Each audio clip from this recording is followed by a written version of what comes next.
सो कल हमने स्टॉप किया था ट्रांसपोजिशन पे, ठीक है। हम लोग पढ़ रहे हैं परमुटेशंस क्या होते हैं। उसके लिए हमने पढ़ा कि ट्रांसपोजिशन क्या होता है। अब परमुटेशन तो एक बाइजेक्टिव मैपिंग होती है। फॉर एग्जांपल एफ कोई मैपिंग है, ये एक सेट एस से लेके एस तक होगी, ठीक है। एस में नंबर्स हैं, इसमें भी नंबर्स हैं। एफ कोई मैपिंग है जो कि बाइजेक्टिव है, इसको आप बोलोगे परमुटेशन, ठीक है। परमुटेशन को कैसे करते हैं हम, जैसे 1 2 3 3 एलिमेंट्स है सेट के और उनकी इमेज यहाँ पर आ जाएगी, मे बी 3 1 2, ठीक है। इमेज भी इसी सेट में से ही बिलोंग करती है, इसको बोलते हैं परमुटेशन, ठीक है। ये है एलिमेंट्स, ये इनकी इमेज, ये हमने कल पढ़ा।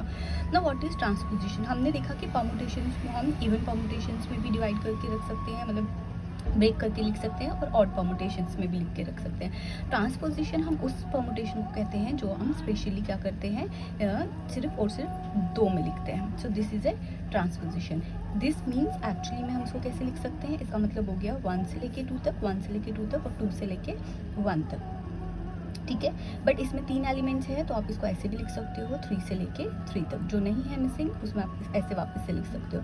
अगेन आप इसको ब्रेक करके इस पूरे सेट को ऐसे भी लिख सकते थे, ठीक है। एक तो आ गया 1 से लेके 2 और ऊपर से आ गया, अगर ये इस तरह का परमुटेशन है, ठीक है, 1 से 2 एंड देन 1 से लेके 3, ठीक है। ये अकेला इसके लिए और ये अकेला आपने अलग से इसके लिए किया है यहाँ पे। ना व्हाट इज़ इवन परमुटेशन, कहता है ये जो आपने परमुटेशंस को ब्रेक किया, जैसे इस परमुटेशन को मैंने ब्रेक किया 2 परमुटेशन में, 2 का मतलब क्या हुआ, even numbers. So even number of permutations का प्रोडक्ट जो है वो आपका इवन परमुटेशन कहलाता है। और ऑड नंबर ऑफ परमुटेशंस में अगर आप इसको ब्रेक करके लिखोगे या product of odd number of permutations लिखोगे तो आप उसको ऑड परमुटेशन कहते हो, ठीक है। तो मेरे पास क्या आ गया, now what is permutation, even permutation. A permutation on a set this is said to be even if it can be expressed as even number of product of even number of transposition. Similarly odd permutation हो गया which can be written as product of odd number of permutation. So even permutation में हो गया product of even number of permutations and ऑड में हो गया product of odd number of permutations, जो आपने इसको ब्रेक किया है, ठीक है। परमुटेशंस ले लो, ट्रांसपोजिशंस ले लो, जो मर्जी ले लो, बट अब ट्रांसपोजिशन इज ऑल्सो है परमुटेशन बेसिकली।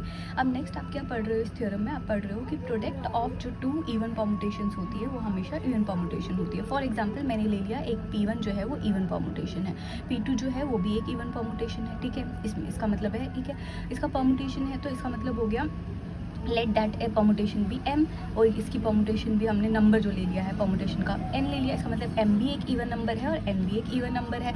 तो जब हम इन दोनों का प्रोडक्ट निकालेंगे that will B number of, कितने नंबर ऑफ हो गए, that will B number m plus n number of permutations, number of permutations, ठीक है।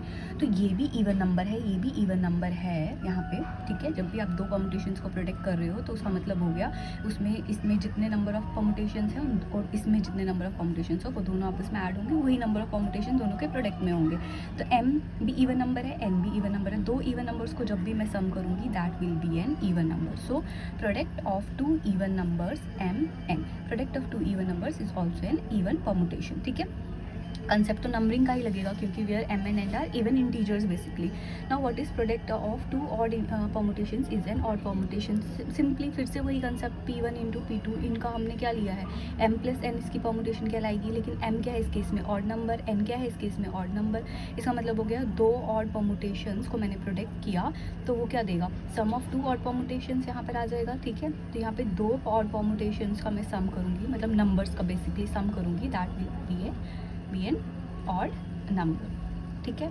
सिमिलरली आपको पता है कि अगर आपके पास एक परमुटेशन जो है वो ऑड है, ठीक है, और एक परमुटेशन जो है उसमें नंबर ऑफ परमुटेशन जो है वो आपकी इवन है, ठीक है, n, तो दोनों का प्रोडक्ट क्या हो जाएगा, अगेन m प्लस n। ये एक आपका ऑड नंबर है और ये आपका एक इवन नंबर है। Now sum of an odd and an even number is always an even number. देख सकते हो आप, ये 7 ले लिया मैंने, यहाँ पे 2 ले लिया, ठीक है। ओह सॉरी, सम नहीं बेसिकली प्रोडक्ट है यहाँ पे, ठीक है। तो हम क्या कर रहे हैं यहाँ पे, हम ले रहे हैं यहाँ पे 2 this number. So this can be product of even of 2 transposition so that P1 into P2 is an this, sum of 2 even numbers is an even number, sum of 2 this this is an odd permutation. हाँ, yes, this is an odd permutation. Sum of an odd number and an even number is always an odd number. So I was wrong. So यहाँ पे आ गया odd permutation. यही बोला है prove करने के लिए ऑड होता है. So sum of an odd number and even number is always an odd number. तो यहाँ पे आ गया परमुटेशन जो होगी वो ऑड होगी. अगर आपका एक ऑड है और एक इवन है तो उस केस में ऑड, बाकी चाहे ऑड दोनों हो चाहे दोनों इवन हो, उन दोनों केसेस में वो इवन ही होंगी हमेशा. ठीक है, तो अब हम इवन परमुटेशन और ऑड परमुटेशन की एग्जांपल्स देख लेते हैं जल्दी से. ठीक है, फॉर एग्जाम्पल ऐसा हमारे पास कोई सेट है, इसमें मेरे एलिमेंट्स कितने हैं 1 2 3 4 5 6 7 एंड 8. तो देन हम यहाँ पे क्या ले रहे हैं, परमुटेशन डिफाइन की हुई है 1 से लेके 5, फिर उसके बाद 2 से 4 जो भी है इनकी इमेज दी हुई है, ये कोई परमुटेशन है. ठीक है, देन जो परमुटेशन है इसको आप ब्रेक करके लिख सकते हो. कितनी परमुटेशन को मैं ब्रेक करके लिख सकते हो वो तो आप साइकिल देखोगे ना कितने हैं इसके अंदर आएंगे. 1 से लेके 5 पे जाना है, फिर 5 से लेके 8, फिर 8 से लेके 1. ख़त्म हो गया एक साइकिल. फिर दूसरा साइकिल देख लेना, तो यहाँ पे देख रहे हैं 2 ही साइकिल्स बन रहे हैं.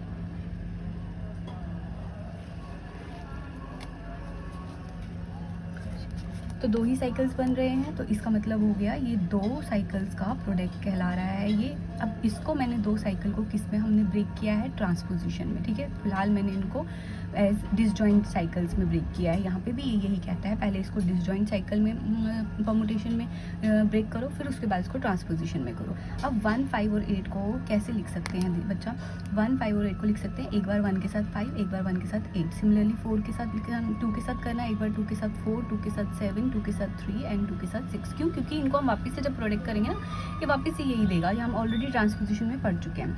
तो इसका मतलब हो गया है टोटल कितनी ट्रांसपोजिशन बनी इसकी 1 2 3 4 5 6. 6 का मतलब हो गया this is N even number. तो हमारे पास ये इवन नंबर आ गया. अब ऑड परमुटेशन किस तरह की होगी, जिसमें ऑड नंबर मैं इसको ब्रेक कर सकती हूँ.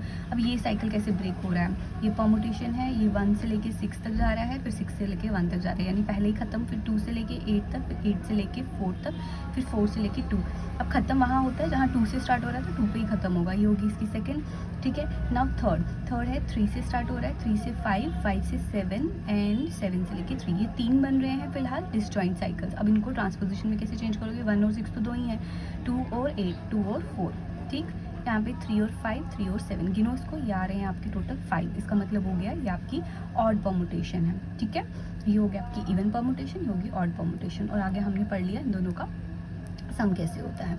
ठीक है, प्रोडक्ट कैसे होता है. अब होता है यहाँ पे क्या बता रहा है, ये सारा पढ़ने के बाद ये बता रहा है कि जब भी आपके पास cyclic permutation of length n होगी एंड समझना उसमें n नंबर ऑफ एलिमेंट्स होंगे, तो that can be expressed as the product of n-1 transposition. अगर उसमें total number of elements n है तो ट्रांसपोजिशन कितनी बनेगी, n-1. फॉर एग्जांपल एलिमेंट्स आपके 3 हैं तो ट्रांसपोजिशन बनेगी 2. एलिमेंट्स आपके 5 है यानी लेंथ आपकी 5 है, तो इसका मतलब हो गया एलिमेंट्स उसकी ट्रांसपोजिशन कितनी बनेगी, उससे कम, जितनी भी उसकी लेंथ होगी उससे कम. ठीक है, अब हम यहाँ पे क्या करते हैं, पढ़ते हैं आइडेंटिटी परमुटेशन. आइडेंटिटी परमुटेशन होती है same element same image, same element same image. तो यहाँ पर आइडेंटिटी में क्या बोलता है, ये हमने एक आइडेंटिटी परमुटेशन ले ली जिसमें 2 एलिमेंट्स थे 1 और 2, यानी लेंथ इसकी 2 थी. अब कहता है कि आइडेंटिटी परमुटेशन जो होती है वो एक इवन परमुटेशन ही होती है हमेशा. ठीक है, 1 1 और 2 2. I can write it as 1 से लेके 2 गई, 2 से लेके 1, फिर उसके बाद 2 से लेके 1 गई या 1 से लेके 2. ठीक है, मैंने सिर्फ इसको इंटरचेंज किया है, 1 से लेके 2, 2 से लेके 1, 2 से लेके 1 और 1 से लेके 2. अब इसका ट्रांसपोजिशन कैसे आ जाएगा, यहाँ पर इसको हम लिख सकते हैं 1 2 और इसको लिख सकते हो 2 1. ठीक हो, इसको इसमें में चेंज करना या वापस से इसमें लिखना ये आपको अभी तक आ गया होगा. सो दिस इज़ 1 2 एंड 2 1, ये 2 ही हैं. तो ये था आइडेंटिटी जो थी परमुटेशन. आप इससे ज़्यादा भी लोगे, 3/3 भी लोगे, तब भी ये बच्चे ये इवन में ही आएगा. ठीक है, तो यहाँ पर आ गया 1 2 and 2 1. This is the expression of 1 as the product of 2 even number of transpositions. तो इवन नंबर ही आ गया. इसका मतलब हमने अब यहाँ से क्या याद रखा कि जो आपका आइडेंटिटी परमुटेशन होता है, आइडेंटिटी परमुटेशन चाहे वो आपकी लेंथ जो मर्जी लो, उसको हम डिनोट आई से करते हैं identity permutation, that is an even permutation. ये अब याद रखना. ठीक है, क्योंकि कहीं पे यूज़ करेंगे तो हम इसको एज एन इवन परमुटेशन ही यूज़ करेंगे. ठीक है, now what is inverse permutation. Obviously अगर P आपके पास ये परमुटेशन है, ठीक है, कोई साइक्लिक परमुटेशन मैंने लिखी है, सेट में एलिमेंट्स है 4 1 2 3 4 यानी लेंथ 4 है, तो P1 मैंने एक और परमुटेशन ले ली है, जो कि मैंने क्या किया है, P के रोज़ को इंटरचेंज करके लिया है। जो ये अब फिर इसके रोज़ को इंटरचेंज करके आपने लिया हुआ है, इसको आप क्या बोलोगे, इनवर्स। ठीक है, देखो P में क्या है 1 2 3 4 2 3 4 1, P1 में क्या है 2 3 4 1 1 2 3 4। ये जो इसका रो था नीचे ले आए हो, नीचे वाला रो ऊपर ले आए हो, इसको बस इंटरचेंज किया है आपने। तो ये आपका क्या कहलाएगा, P1 will be the inverse of this P। ठीक है, तो इसके लिए आपको क्या करना है, सिर्फ और सिर्फ आपने यहाँ पे इंटरचेंज करना। तो हम क्या पढ़ रहे हैं, inverse of a cyclic permutation. ठीक है, रोज को इंटरचेंज कर लो, ये आपका क्या बन जाएगा, आपका इनवर्स बन जाएगा। सिंस आपको पता है कि अगर P1 जो है वो P का इनवर्स है, तो दोनों का प्रोडक्ट जो होगा वो किसके इक्वल होगा, वो होगा आइडेंटिटी परमुटेशन के इक्वल। दो परमुटेशंस का जो प्रोडक्ट है, यानी एक परमुटेशन और दूसरे परमुटेशन जो है वो उसका इनवर्स। ठीक है, वो तभी उसका इनवर्स होगा अगर दोनों का जो प्रोडक्ट होगा that will be the identity permutation. चाहे आप लेफ्ट हैंड साइड से प्रोडक्ट निकालो, चाहे आप राइट हैंड साइड से प्रोडक्ट निकालो। ठीक है, तो ये हो गया इसका परमुटेशन। आप देख रहे हो ये P1 लिया था मैंने, ये P1 लिया था, दोनों का प्रोडक्ट आप ले लो। प्रोडक्ट निकालना आपको सिखाया हुआ है, और प्रोडक्ट में क्या आया, सेम एलिमेंट सेम इमेज, तो वो आइडेंटिटी परमुटेशन बन गया। ठीक है, अब हमारे पास क्या है, उसको डिनोट कैसे करोगे आप, P इनवर्स से डिनोट करोगे। अब क्या है, यही सेम थ्योरम जो हमने पढ़ी यहाँ पे, इवन परमुटेशंस और ऑड परमुटेशंस। कहता है the inverse of an even permutation is an even permutation. जो इवन परमुटेशन का जो इनवर्स होता है वो भी एक इवन परमुटेशन होता है। इसका मतलब हो गया हमारे यहाँ पर, अगर P कोई परमुटेशन है और तो उसका इनवर्स क्या हो जाएगा, उसका इनवर्स P इनवर्स हो जाएगा। ठीक है, हमें पता है P into P inverse is equal to identity permutation. Identity permutation मुझे पता है, कहता है इवन परमुटेशन का जो इन्वर्स होता है, यानी ये मुझे निकालना है, वो भी एक इवन परमुटेशन होता है। हमें पता है कि ये जो आइडेंटिटी होती है, ये अभी हमने पढ़ा, आइडेंटिटी परमुटेशन इवन होती है। बताओ बच्चे, ये दोनों का प्रोडक्ट तो तभी इवन आएगा ना जब ये भी आपका क्या होगा, इवन ही होगा। क्यों, क्योंकि हमने अभी पढ़ा कि दो इवन परमुटेशंस का ही प्रोडक्ट इवन आता है। अगर एक इवन है एक ऑड है तो वो ऑड के इक्वल आता है, यहाँ तो दोनों ऑड होंगे तब वो इवन देगा। तो इसीलिए इस यहाँ पे इवन दिया हुआ है, ये इवन दिया है, तो दोनों का प्रोडक्ट तभी इवन आएगा जब ये इनवर्स भी इवन होगा। ठीक है, तो ये हमने पढ़ लिया यहाँ पे, सिंपली यही थ्योरेटिकल यहाँ पे लिखा हुआ है। नाउ सेकंड लिखा हुआ है कि the inverse of an odd permutation is an odd permutation. Similarly यहाँ पर यही चीज़ आ गई, एक और दिया हुआ है यहाँ पे परमुटेशन, इनवर्स आपको निकालना है यहाँ पे, और बता रहा है जो आपका आंसर आएगा वो भी आपके पास क्या होगा, ऑड परमुटेशन होगी। ठीक है, तो सॉरी, वो भी आपकी क्या होगी, इवन परमुटेशन होगी। अगेन ये तो आइडेंटिटी के इक्वल होगा ना, तो आइडेंटिटी के इक्वल तभी इवन आएगा जब दोनों ही आपके ऑड होंगे। तो इसका मतलब है ये भी इनवर्स ऑड के केस में ऑड ही होता है, इवन परमुटेशन के केस में इवन ही होता है। ठीक है, अब आते हैं सेकेंड, अगर एक इवन है और एक ऑड है, तो उस केस में हमारा जो रिजल्ट है वो नहीं निकल पाएगा। ठीक है, तो उसको आप नहीं ले सकते हो यहाँ पे। क्यों, क्योंकि आइडेंटिटी हमेशा ही इवन होती है, इसीलिए थर्ड केस तो आने ही नहीं वाला, ऑड वाला केस तो आने ही नहीं वाला है इस केस में। ठीक है, अब आते हैं इन रिजल्ट से हमारे पास रिजल्ट क्या निकला। हमारे पास ये रिजल्ट निकला है कि जो मैंने अभी आपको बताया कि टोटल नंबर ऑफ परमुटेशंस कितनी होती है, n फैक्टोरियल। अगर उसमें n एलिमेंट्स हैं, एस सेट में अगर n एलिमेंट्स है तो टोटल नंबर ऑफ परमुटेशंस हमारी होती है n फैक्टोरियल। ठीक है, n फैक्टोरियल में जो आधी होती है यानी n फैक्टोरियल बाय 2 वो इवन परमुटेशंस होती है, और आधी जो n फैक्टोरियल बाय 2 होती है वो ऑड परमुटेशंस होती है। तो इसमें आप कुछ नया नहीं पढ़ रहे हो। ठीक है, तो यही आपने यहाँ पे लिखा हुआ है। अब डेफिनेशन कहती है this set of all even permutation, जितने भी इवन परमुटेशंस का आपका सेट निकलता है किसी भी सेट में, अगर वो निकलें 10 निकलें 20 निकलें, जो सेट पे डिपेंड करता है। ठीक है, कहीं पे हमारे 6 निकलते हैं, कहीं पे 8 निकलते हैं, वो पूरा सेट जब आप लेते हो उसको आप किससे डिनोट करते हो, AN से।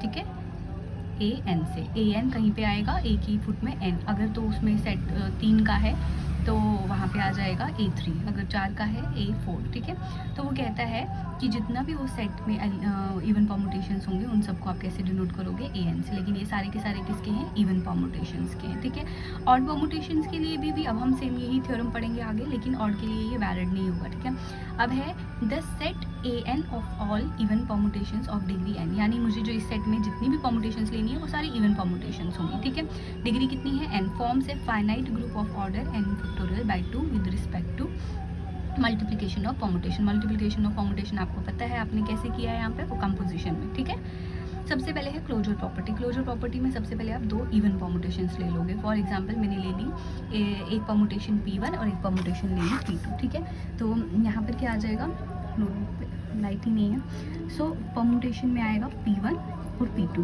मेरे को क्या लेनी है, 2 इवन परमुटेशंस, ठीक है। मल्टीप्लिकेशन में कर रही हूँ, कहता है 2 इवन परमुटेशंस का जो मल्टीप्लिकेशन होता है वो भी एक इवन परमुटेशन होता है। जो भी इवन परमुटेशंस होते हैं वो सारे किस सेट को बिलोंग करते हैं, AN को। तो इसका मतलब ये भी किसको बिलोंग करेगा, AN। तो इसका मतलब है क्लोजर प्रॉपर्टी तो सेटिस्फाई हो ही रही है, ठीक है। क्लोजर प्रॉपर्टी सेटिस्फाई हो रही है। सिमिलरली एसोसिएटिव प्रॉपर्टी के लिए भी आप पढ़ोगे, 3 का आपने प्रोडक्ट निकालना है, ठीक है। जैसे मर्जी प्रोडक्ट निकालो तो वो आपका क्या होगा, परमुटेशन जो होगा वो एसोसिएटिव ही होता है। देन आइडेंटिटी एलिमेंट आपको पता है, इवन परमुटेशन के केस में और परमुटेशन के केस में आपको आइडेंटिटी परमुटेशन मिल सकती है। सेम एलिमेंट सेम इमेज, एक केस तो वो भी होता है ना। तो वो आपका आ गया identity permutation into that permutation is equal to, obviously उससे मल्टीप्लाई करोगे तो कोई एलिमेंट को फर्क नहीं पड़ेगा। फिर इन्वर्स का आ गया, इन्वर्स भी निकलता है बच्चे, क्यों, क्योंकि एक जब हम उसको रोज चेंज कर लेते हैं तो वो आपका परमुटेशन अगर F है तो रोज चेंज कर लोगे तो F इन्वर्स भी मिल जाएगा। F इन्वर्स जब मिल जाएगा तो आपके पास क्या आएगा, दोनों का जो प्रोडक्ट है वो आइडेंटिटी के इक्वल आता है। ये सब हम ऊपर पढ़ चुके हैं, तो इसको हमने थ्योरेटिकली ही लिखा है, इसीलिए हमारे पास क्या हो जाएगा, करना क्या, प्रूफ हमें ये नहीं करना है कि इसमें आइडेंटिटी एलिमेंट आएगा कि नहीं आएगा, वो आएगा, वो हमने पीछे किया हुआ है। लेकिन हमें पता है, हमें सिर्फ ये देखना है क्या वो इवन परमुटेशन में है कि नहीं है, क्योंकि इस सेट को वो तभी बिलोंग करेंगे अगर वो इवन होंगे, ठीक है। तो यहाँ आपने देखा आइडेंटिटी तो इवन ही होता है, वो हमने पढ़ा है, तो ऑब्वियसली वो उसको बिलोंग करेगा। फिर उसके बाद आपने इन्वर्स देखना है। देखो अगर दोनों का इन्वर्स आइडेंटिटी के इक्वल होता है तो ये कॉमन सेंस है कि 2 का प्रोडक्ट तभी इवन के बराबर होगा। ये इवन है तो इन्वर्स भी इवन ही निकलेगा, ठीक है। तो दोनों का प्रोडक्ट जो है वो इवन होगा, तभी तो दोनों जब इवन होंगे तभी तो उनका प्रोडक्ट भी इवन ही आएगा। उसका मतलब ये भी इवन है, F इनवर्स भी इवन है, तो ये सारे के सारे इसी सेट को बिलोंग करेंगे। तो चारों चीज़ें हमारी सेटिस्फाई होगी, इसका मतलब हो गया कि ये एक ग्रुप है। बट साथ में बोलता है ये फाइनाइट ग्रुप है, तो ऑब्वियसली हमने पढ़ा कि अगर कोई भी परमुटेशन में n एलिमेंट्स होते हैं तो उसमें जो टोटल नंबर ऑफ परमुटेशंस होती हैं इवन, वो कितनी होती है, n फैक्टोरियल बाई 2। तो n अगर फाइनाइट हुआ तो n फैक्टोरियल बाई 2 भी तो फाइनाइट ही हुआ ना, उनका जो नंबरिंग आएगा फाइनाइट है, इसलिए फाइनाइट ग्रुप है। अब है जो ग्रुप होता है an of all even permutations is called alternating group of degree n। इस सेट को आप ऑल्टरनेटिंग डिग्री, इसलिए इसको a से डिनोट किया है, a की फुट में n, इसको आप अल्टरनेटिंग ग्रुप भी कह सकते हो, ठीक है। अब कहता है सेम जो ये रिजल्ट है वो ऑड परमुटेशंस के लिए नहीं सेटिस्फाई हो सकता। क्यों, क्योंकि 2 ऑड परमुटेशंस को आप मल्टीप्लाई करोगे तो वो हमें इवन आंसर देगा, ना कि ऑड। तो जब ऑड का ग्रुप मैं फॉर एग्जांपल डिनोट करूँगी किसी और चीज़ से, तो 2 ऑड का जो प्रोडक्ट है वो भी ऑड आना चाहिए था, तभी तो वो उस सेट को बिलोंग करेगा। तो इसका मतलब इसमें पहली ही प्रॉपर्टी सेटिस्फाई नहीं हो रही है, दैट इज़ क्लोजर प्रॉपर्टी, ठीक है। तो क्लोजर प्रॉपर्टी इसमें सेटिस्फाई नहीं होगी, इसलिए ऑड के केस में ये सेटिस्फाई नहीं होगा। अब कुछ एग्जाम्पल्स हैं इस रिजल्ट में, क्या है ये सारे एग्जाम्पल्स आपको पूछेंगे। परमुटेशन दे रखा है आपको, ठीक है, ये है आपका परमुटेशन। तो क्या ये product as the product of cycles, ठीक है, express the permutation as product of disjoint cycles. इसमें आप डिसजॉइंट साइकिल्स निकालने हैं आपने, ठीक है। सबसे पहले हमने निकाला 1 से लेके 2, 2 से लेके 4, फिर 4 से लेके 8, फिर 8 से लेके 1, खत्म हो गया पहला साइकिल, यानी 1 2 4 8। देन सेकंड साइकिल कहाँ से स्टार्ट होगा, 5 से लेके 6, 6 से लेके 5, यानी 5 और 6, ठीक है। तो ये हो गया 2 डिसजॉइंट साइकिल्स। फिर इसके आगे आपसे ये भी पूछा जा सकता है कि इसमें इवन परमुटेशन है या ऑड परमुटेशन। सबसे पहले डिसजॉइंट साइकिल्स निकालने हैं, फिर इवन परमुटेशन या ऑड परमुटेशन, यानी फिर ट्रांसपोजिशंस निकालने हैं, फिर देखना है कि उसका प्रोडक्ट कितने, उसका नंबरिंग कितना आ रहा है, तो वही आपका आ गया इवन या ऑड। सिमिलरली इसमें भी आपको बोला है, आपने इसको पहले डिसजॉइंट साइकिल्स में बताना है, फिर उसमें बताना है कि परमुटेशन इवन है या ऑड है। पहले मैंने इसके डिसजॉइंट साइकिल्स निकाले, 2 निकले, ठीक है। फिर अब इसकी ट्रांसपोजिशन निकलेगी, यानी 2 2 में बांटना है, 1 3 1 5 1 8, और ये तो ऑलरेडी 2 में, यानी टोटल 4 हो गए, तो ये इवन परमुटेशन है, ठीक है। सिमिलरली आपका नेक्स्ट जो है दैट एक्सप्रेशन में ये वाला परमुटेशन दिया हुआ है। अब इसमें निकालो आप पहले डिसजॉइंट साइक्लिक परमुटेशन 1 से लेके 5, 5 से लेके 1, यानी 1 5, 2 से लेके 9, 9 से लेके 4, ख़त्म कहाँ होगा, वापस 2 पे, 9 से लेके 4, 4 से लेके 2, यानी 2 9 4। फिर स्टार्ट होगा 3 से लेके 6, 6 से 7, 7 से 8 एंड 8 से 3, ख़त्म, ठीक है। ये आगे आपकी 3 डिसजॉइंट साइकिल्स। अभी अपने यहीं से नहीं बोल देना, 3 देख के बोल दोगे कि यहाँ पे कि हाँ भाई 3 है तो ये ऑड है, नहीं। उसके बाद इसको ट्रांसपोजिशंस में जब तक आप इसको नहीं लिखोगे तब तक आप इसको नहीं बता सकते ये इवन है या ऑड है, क्योंकि यहाँ से ये 3 है बट एक्चुअली में ये इवन है, ठीक है। तो यहाँ से देख के आप ऑड नहीं बता देना इसको, तो इसलिए मैं इसको अब कर रही हूँ ट्रांसपोजिशन में, 1 5 2 9 2 4, ठीक है, 3 6 3 7 3 8। ओके, तो टोटल कितने हुए? 1 2 3 4 5 6। तो एक्चुअल में ये इवन ट्रांसपोजिशन है। सिमिलरली बच्चे सब में यही पूछा हुआ है कि आपको क्या बताना है इवन परमुटेशंस में, ये इवन परमुटेशन है या ऑड परमुटेशन है। सब में आप क्या करोगे, पहले आपने इसमें सब में अपने निकालने हैं डिसजॉइंट साइकिल्स, उसके बाद आपने इसको बताना है इवन परमुटेशन है या ऑड परमुटेशन है। दिस कंप्लीट्स दिस, ठीक है। लास्ट एग्जांपल में आपने क्या निकालना है, प्रोडक्ट निकालना है। सबसे पहले पी निकालना है, पी दिया हुआ है, क्यू दिया हुआ है, देन आपने कंप्यूट करना है P inverse Q into P और Q inverse P into Q, यानी प्रोडक्ट निकालना है 3 का। तो आप एट ए टाइम 2 का निकालो, फिर तीसरे का निकालो, ठीक है। ठीक है, यहाँ पे आपको दिया है परमुटेशन पी परमुटेशन क्यू की वैल्यू, आपको क्या करना है, ये वैल्यू निकालनी है और ये वैल्यू निकालनी है। तो सबसे पहले मेरे को निकालनी है, यहाँ पे पी और क्यू दिया हुआ है, पी इनवर्स निकालना है और क्यू का इनवर्स निकालना है, ठीक है। पी इनवर्स क्या हो जाएगा, रोज और कॉलम्स को चेंज करना है, ये हो गए 1 2 3 2 3 1, ये निकल गया पी का इनवर्स। क्यू का इनवर्स क्या हो जाएगा 3 1 2 एंड 1 2 3, ठीक है। अब निकालना है सबसे पहले आपको P inverse into Q P. इसका मतलब हो गया सबसे पहले आपने निकालना है, एलिमेंट्स 3 ही है 1 2 3, ठीक है। तो P इनवर्स क्यू, P पे निकालना है ना, P ऑफ 1 का वैल्यू देखना सबसे पहले बच्चों, ठीक है। P ऑफ 1 का वैल्यू है यहाँ पे, सॉरी चारों का वैल्यू निकालती हूँ, हाँ ऐसे लिख लेती हूँ, कोई फ़र्क नहीं पड़ता। सबसे पहले P को इम्पोर्टेंस मिलेगी, ठीक है। P ऑफ 1 निकालो यहाँ पे, ठीक है। तो P ऑफ 1 पे आ रहा है 2, तो ये बन गई पहली वाली P inverse into Q of, P of 1 है ना 2, 2 पे क्या आ रहा है P inverse Q, P of 2 is 3, ठीक। P इनवर्स क्यू ऑफ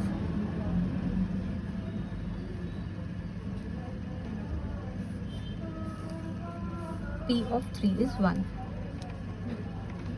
ठीक है।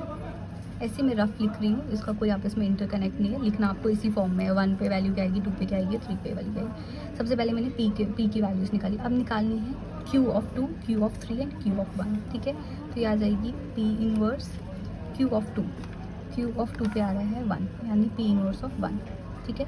P इनवर्स Q ऑफ 3, 3 पे आ रहा है 2, तो P इनवर्स ऐसे ही रहा, Q ऑफ 3 की वैल्यू आ गई मेरे पास 2, ठीक है। थर्ड Q ऑफ 1 पे 3 वैल्यू है, यानी P इनवर्स ऑफ 3 निकल गई। अब P इनवर्स लगाना है, P इनवर्स ऑफ 1 की वैल्यू क्या आ रही है, अब तो ये एक ही की वैल्यू होगी, P इनवर्स ऑफ 1 की value I, P inverse of 1 की वैल्यू आई 3, ठीक। P इनवर्स ऑफ 2 की वैल्यू आई 1, फिर P इनवर्स ऑफ 3 की वैल्यू आई 2। सिमिलरली बच्चे नेक्स्ट क्वेश्चन में हमने Q इनवर्स के साथ निकालना है इसको, ठीक है। तो Q के साथ आ जाएगी वो वैल्यू, तो आप खुद कर लोगे, इसको आप ट्राई करोगे। फिलहाल मेरे पास क्या आया, मेरे पास आया 1 पुट करने पे आया 3, 2 पुट करने पे आया 1, 3 पुट करने पे आया 2। तो फिर बन गया ये यहाँ पे P inverse Q into P is equal to 1 2 3। ये तीनों ऑपरेशंस लगाने के बाद 1 पे आया 3, इस पे आया 1, इस पे आया 2। सिमिलरली आप दूसरा वाला ट्राई कर सकते हो। ये आपका चैप्टर कंप्लीट है।